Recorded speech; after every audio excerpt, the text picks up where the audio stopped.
back up. I just had to be right back, son, while I was doing some things. Okay. And entertaining everybody with the radio voice. But yeah.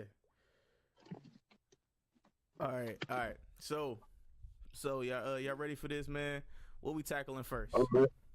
Hey, before we get started. Yes, sir.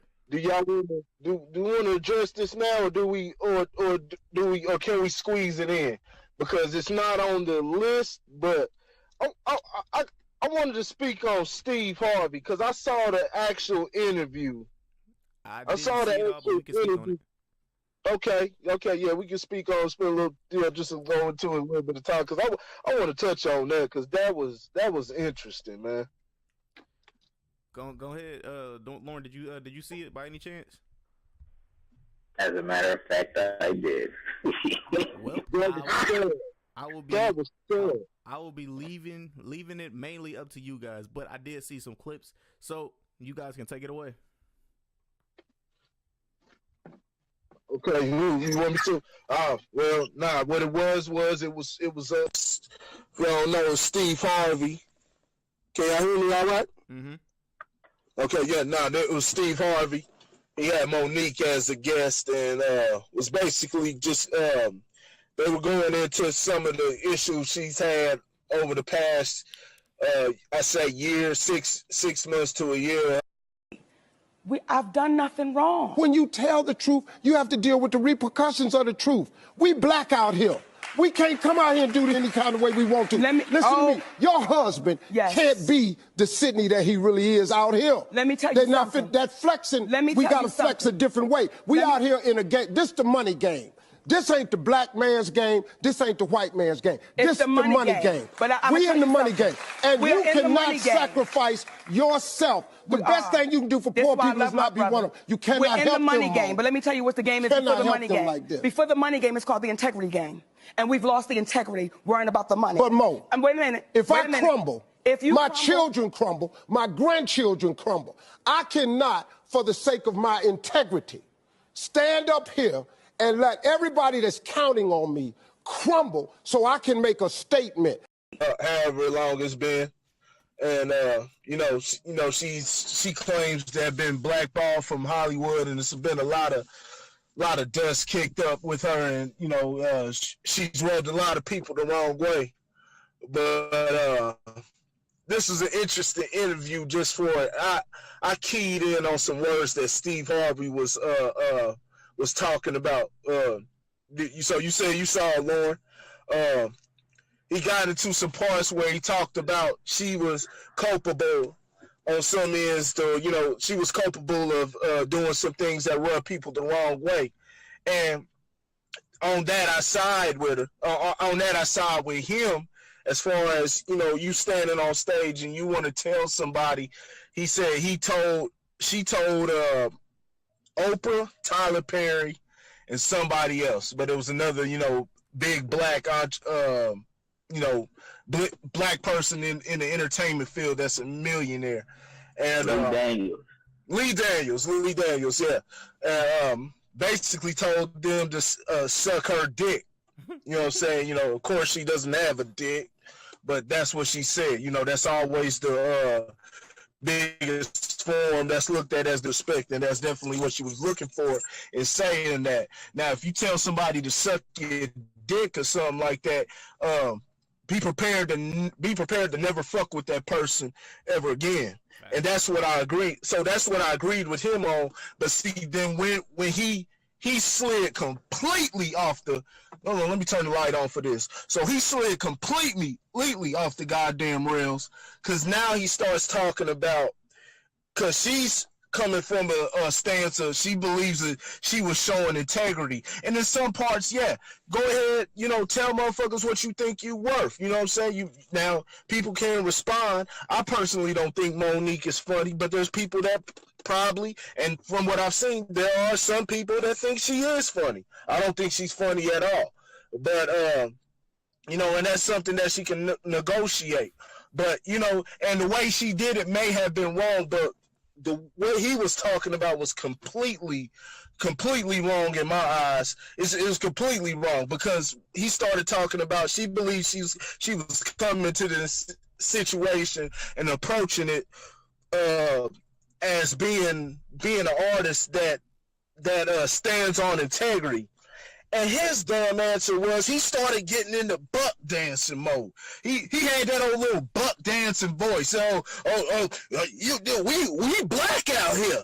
We black out here. We can't be worrying about integrity. This is the money game. It ain't about white and black. It's about money, you know, stuff like that. That's a huge problem. And we'll get into Gucci and everything, and there's more to talk about with Gucci, but I'll just bring it up as far as Floyd.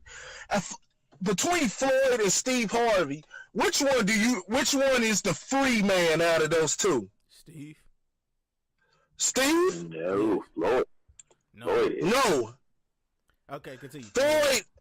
Floyd, despite we may not like what Floyd has to say, and I have some stuff on that later, but we may not like what Floyd has to say, but Floyd is the free man out of that situation. Steve had a damn opportunity. See, what you don't do is get complacent. What you don't do is get complacent, and that's exactly what Steve Harvey's done. So everything he's doing, and he's linked to that goddamn dollar, and the dollar's not coming to him. He's got to go chase the dollar because he ain't built nothing off of everything he's done. 140 million through all these years, and he's still a goddamn slave. And that's what came, and that's what he was talking in his speech. You know what I'm saying? He can't display integrity. He's putting integrity over money, and then saying I got people that are dependent on me. If you want to handle your business, you want shit. You can do shit on your damn terms. You don't get in the game with these crazy ass white folks. You know what type of games they play and get complacent. But see, that's where Steve sold little. I tried to hold out on Steve. I wasn't jumping on the whole, I'm mad at him for visiting Donald Trump and stuff like that. But Steve has shown signs of the buck dancer, but he ain't, to me, he hasn't come all the way out with it. But this was the telltale sign right here. And this was really, really sad, just sad to see. And, I don't know how the national audience would have took it, just the everyday casual listener, but that was incredibly, that was pathetic. And that's exactly why you selling a black woman this, and this is why they can't, a lot of them, and before you men going on talking about, I'm trying to cape for the black woman and shit like this. They got shit, there's shit on both sides. But this is exactly why they can't respect, and they won't respect you as a motherfucking man because you won't stand on your goddamn ground. Stop putting integrity before money. You wouldn't even be here if people had that goddamn mindset. You wouldn't even, people like Steve Harvey wouldn't even be able to make millions of dollars if the people who fought for freedom had that goddamn mindset of I'm gonna put money before the integrity. That was sad as hell, man. That was pathetic. All right, Lauren, you up next, man. Yeah, I mean, I can't say I disagree. This whole thing is super, super interesting, because comedy is a very, very interesting field where you're seeing a lot of comedians not step on each other's backs, to try to climb up the ladder, but they stepping on each other's necks. A lot of comedians are at odds. I mean, the whole thing with Steve Harvey actually goes back to the Kings of Comedy, and the rift that they had. It wasn't just Bernie Mac and Steve Harvey.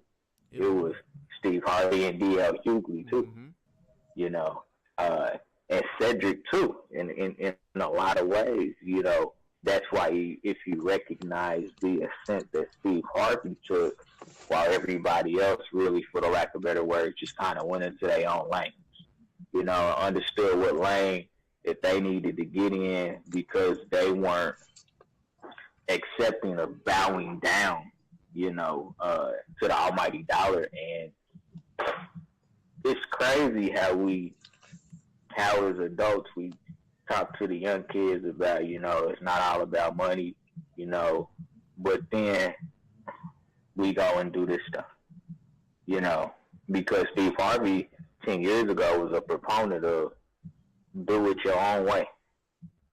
Go about it your own route. You don't have to bow down to the man to get your money. But then now he's starting to patronize, and pander, and don't get me wrong, I'm with Corey 100%. Monique is not funny at all, like, period. Like, if she, the only reason that she was one of the queens of comedy during that time is because there were very few female comedians out during that time, that were making major moves. But Monique is in no form or fashion funny. And so the way she presented herself to the rest of the world, talking bad on Oprah and Tyler Perry and Lee Daniels and, mad at Netflix because they said, she wouldn't work what she was asking for and things of that nature, you ain't got to put nobody down and go get shorts. Go find another network that's willing to put you out. Of Netflix don't want to put you out, try Hulu. Who don't want to put you on, find another network. Because, when I listened to the interview she did with Sway, I was like, Netflix is right. You're not worth that kind of money. Like, for real. Like, there's nothing about you that's funny. And, yeah, she won an Oscar. I give her credit. She won an Oscar. You know what I'm saying? So, kudos to her, but she didn't really ride that title way. You know what I'm saying? She fell off. I think she got a little big-headed about the situation, and her business wasn't tight. You know what I'm saying? Anytime your husband is your manager, that's a problem. In the industry, that's a problem. You know what I'm saying? Because everybody on the outside is going to look at that as a conflict of interest. And she should have known that. You know what I'm saying? If somebody, she should have listened because people put her up on game. You know what I'm saying?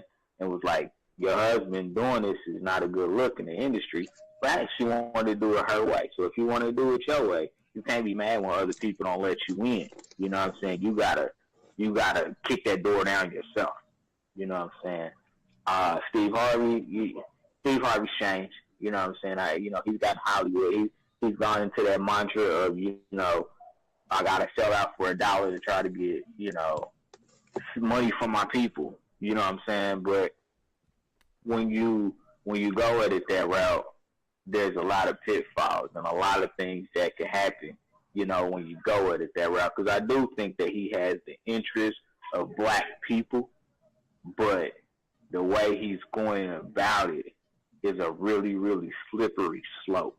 There's enough of us as, people of color that have money that if we really pulled our resources, I'm not just talking money, but if we pulled our resources together, we could create something. But we refuse to do it because there's so many egos out there and people that don't see the big picture, that they're only focused on themselves. And I think Steve Harvey is starting to go down that path. I think he had good intentions, but I'm seeing a different Steve Harvey than the Steve Harvey of old. And, he did come across as disrespectful. Yeah. He came across as disrespectful to her. You know what I'm saying? Like, and that had me, and not to cut you off, I just want, do you see how she was just quiet for the remainder of the interview? See, we talk about how Monique, how she's been loud and everything, but she actually listened. Because to the outside, if you don't do no critical thinking, it will actually sound like something. There's something to what he's saying. Some things you do in the dark, if it's something, some things you do in the dark, if it's something that you can't be presented to the public, when we're talking about integrity, it's probably stuff that you need to leave in the dark, are stuff that you need to leave completely anyway. So if you're running around calling people a bunch of cunts and faggots or calling people racist things, you know what I'm saying? Calling people a bunch of racist names and things like that, and when you get in front of fucking media, you know, now you got to change it. Those are things we can all identify. We can all agree that those are things that you need to change. But when it comes to things that you have beliefs on, stand on that. Those are the things you see, and that's what Steve Harvey was referring to. He wasn't talking about, you know, just trash behavior and things that are detrimental to society. He was talking about kowtowing and buck dancing around issues and not speaking up. And, you know, you do have to play the game to an extent, but you do not sell yourself. You do not sell yourself for $1. That's the weakest thing you could possibly do. And she was quiet. We could talk about Monique and how loud she was and stuff like that, but she was actually quiet within this interview. She sat and listened, and something was resonating within her. Maybe it was the part where he brought up that she told them to suck her dick. Maybe she felt that, yeah, I was at fault, and, you know, she wasn't able to differentiate that part from the rest of the bullshit that he was talking about. But, you know, I just wanted to make that point. I wanted to give I want to give Monique some props because, you know, I want to say, you know, she wasn't loud and she wasn't being all crazy and anything like that. But see, he started taking her down a wrong, you know, the sisters, they'll follow a man, and that's part of the problem. There aren't a lot of fucking men to follow out here. The sisters got their bullshit to do too.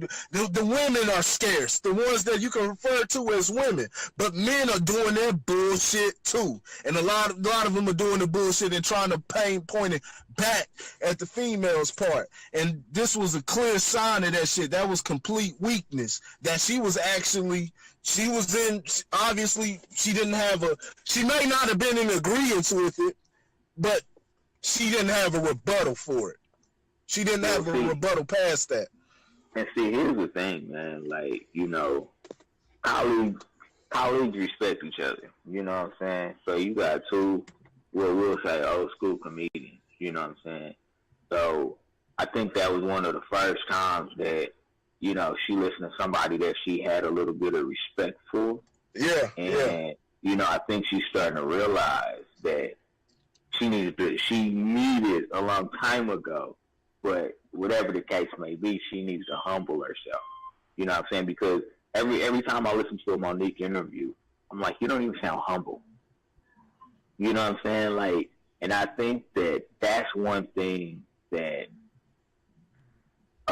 separates real people from people that's really just out for self. You know what I'm saying? The people that say, I'm about the community, they're humble. You know, and you have to have that level of humbleness, you know what I'm saying, to understand how other people may view the same situation you're looking at. And I don't think she was humble. That's why she came across to Tyler Perry and Oprah and Daniels like that. And don't get me wrong, all three of them are kind of snakish. I ain't gonna front like they ain't. All three of them are kind of snakish.